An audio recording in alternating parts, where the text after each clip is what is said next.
तर इथेही आपण कुकरमध्ये भोपळ्याची भाजी केली आहे अगदी 10 मिनिटात. तुम्ही भाकरीसोबत, भातासोबत किंवा चपातीसोबत खाऊ शकता. खूप पटकन होते, कोणते एक्स्ट्रा मसाले वापरले नाही, बेसिक मसाले वापरून केली, अगदी व्यवस्थित होते.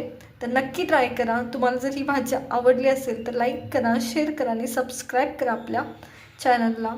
नमस्कार मंडळी, मी कोमल, तुमचं सगळ्यांचं कोमल लागणे या रेसिपी चॅनलमध्ये खूप सारं स्वागत करते. तर आज आपण झटपट होणारी भोपळ्याची भाजी पाहणार आहोत. कधी कधी काय होतं की आपल्याला खूप घाई असते, तुम्हाला भातासोबत आणि भाकरीसोबत किंवा चपातीसोबत सेपरेट भाजी करणं वेळ नसतो.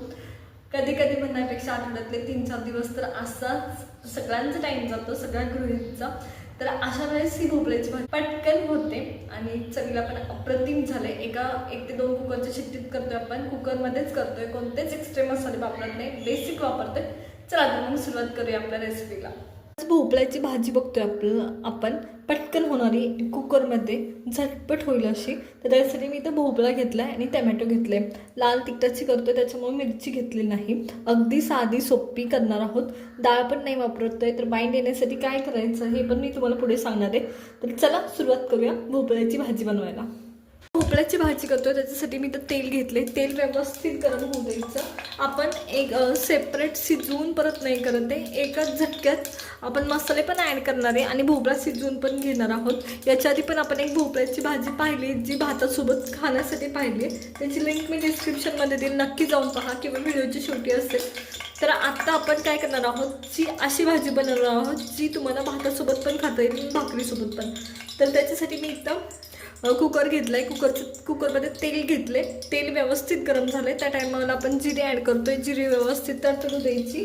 त्याच्यानंतर माझ्याकडे इथे अगदी ओबडधोबड वाटलेलं लसूण आहे, तो मी ॲड करते. ओबडधोबड म्हणजे अगदी तुम्ही कट करून घेतला तरी चालेल. तर पहा, या पद्धतीने हा ओबडधोबड वाटलेला लसूण आहे.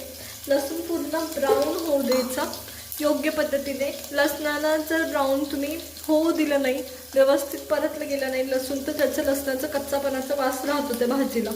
तर चला वाट पाहूया. तर इथे मी हा लसूण परतून घेते व्यवस्थित. लसूण 1 ते 2 मिनटं लाल होऊ द्यायचा व्यवस्थित, छान असं. आता भाजी आपण एकाच झटक्यात करणार आहे, अगदी 2 शिट्ट्यामध्ये व्यवस्थित होते. तुम्ही भातासोबत आणि भाकरीसोबत सुद्धा खाऊ शकता. तर लसूण व्यवस्थित लाल झाला आहे, मी तुम्हाला दाखवते. तर आता जर तुम्ही मसाले या टायमाला टाकले तर ते करपण्याची शक्यता असते, त्याच्यामुळे आपण मसाले नाही टाकणार आहे. तर हे पहा, एकदम ब्राऊन कलरचा लसूण झाला आहे, असं झालं पाहिजे. तर त्याच्यामुळं आता आपण काय ॲड करणार आहोत, भोपळा. इथं माझ्याकडे दुधी भोपळा आहे, बारीक बारीक मोठे क्यूब करून घेतलेत, कारण कुकरला लावतोय, पटकन शिजला जातो, खूप वेळ लागत नाही, अगदी 2 शिट्ट्यात मऊसूद शिजतो. त्याच्यामुळं आता आपण बाकीचे मसाले ॲड करणार आहोत. अगदी आधी भोपळ्याला एक टर्न देऊया व्यवस्थित या पद्धतीने. टमॅटो आणखी ॲड करायचं राहिलं आहे, त्याच्या आधी आपण मसाले ॲड करणार आहोत. तर इथं मी हळद ॲड करते सर्वात पहिले या पद्धतीने. याच्यात आपण एक्स्ट्रा कोणतेच मसाले वापरणार नाही आहोत, बेसिक मसाल्यामध्ये भाजी करणार आहोत, अगदी साधी सोपी. त्याच्यानंतर मी याच्यात लाल मिरची पावडर ॲड करणार आहे. हे व्यवस्थित परतून घ्यायचं. टमॅटो आपला ॲड करायचं राहिलं आहे, पण मसाले आधी हलवून घेणार आहोत. भोपळ्याला व्यवस्थित लागू द्यायचे दोन्ही पण मसाले या पद्धतीने. बाकीचा कोणताच मसाला आपण ॲड केला नाही आणि करणारही नाही आहोत. तर या पद्धतीने आता जे टमॅटो राहिले ते टमॅटो आपल्याला ॲड करायचे व्यवस्थित.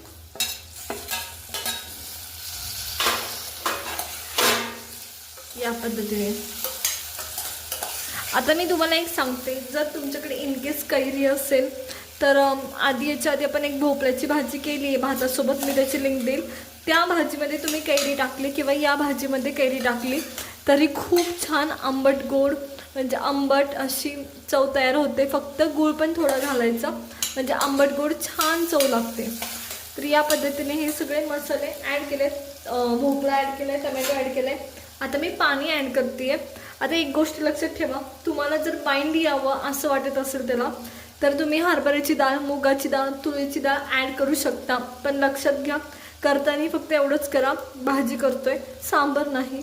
त्याच्यामुळं अगदी थोडीशी, म्हणजे 2 ते 3 चमचे हरभऱ्याची डाळ किंवा तुरीची किंवा मुगाची डाळ ॲड करत जर करायची असेल तर. आता इथं मी बाइंडिंगसाठी दुसरा प्रकार वापरणार आहे, ते मी तुम्हाला पुढे सांगते.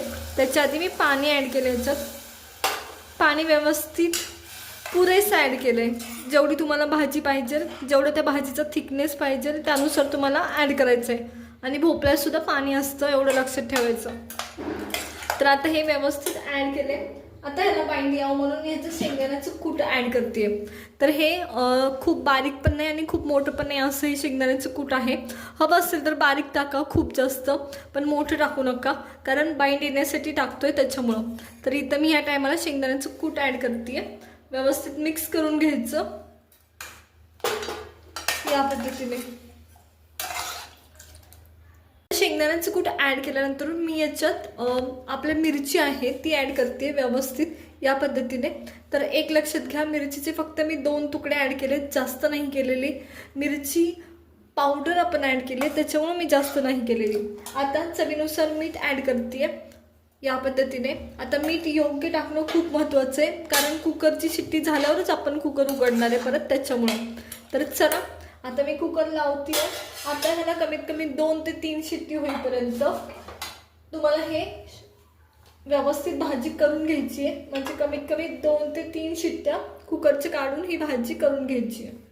आता मी हे कुकरचं झाकण लावते आणि आपल्याला इथं कुकरच्या शिट्ट्या काढून घ्यायच्यात. म्हणजे 3 ते 4 बास होतात किंवा 2 शिट्ट्यात पण व्यवस्थित भाजी होते. तुम्हाला कितपत मॅशी हवी आहे, पण ओव्हर कुक झाल्यासारखी पण नाही करायची, मग ती चांगली नाही वाटत. तर चला वाट पाहूया 3 शिट्ट्यांसाठी. कुकर होऊन खूप वेळ झाला आहे, आपण भाजी उघडून पाहणार आहोत. तर हे पहा, या पद्धतीने ही भाजी होते.